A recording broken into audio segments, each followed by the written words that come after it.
જૂનાગઢમાં શ્રી વિશ્વકર્મા સમાજ મહિલા સેવા સમિતિના પ્રમુખ તરીકે નીતાબેન ગજ્જરની નિમણૂક કરવામાં આવી છે. જૂનાગઢના ગિરનાર દરવાજા પાસેના શ્રી વિશ્વકર્મા સમાજે મહિલા સેવા સમિતિના નવા પ્રમુખની જાહેરાત કરી છે.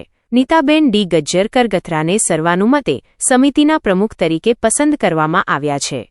શ્રી વિશ્વકર્મા સમાજના પ્રમુખે સોશિયલ મીડિયા દ્વારા આ જાહેરાત કરી હતી. તેમણે જણાવ્યું હતું કે સમિતિના તટસ્થ પ્રમુખની નિમણૂક માટે સમાજના સભ્યો પાસેથી અભિપ્રાય માંગવામાં આવ્યો હતો. આ અભિપ્રાયમાં 98% સભ્યોએ પર્સનલ મેસેજ, ફોન અને રૂબરૂ મુલાકાત દ્વારા નીતાબેન ગજ્જરના નામની ભલામણ કરી હતી. સમાજના સભ્યોના પ્રચંડ સમર્થનને ધ્યાનમાં રાખીને શ્રી વિશ્વકર્મા સમાજના પ્રમુખે નીતાબેન ગજ્જરને મહિલા સેવા સમિતિના પ્રમુખ તરીકે નિયુક્ત કર્યા હતા. તેમણે નીતાબેન ગજ્જરને અભિનંદન પાઠવ્યા હતા અને સમાજના હિતમાં સેવા કરવાની શુભેચ્છા આપી હતી.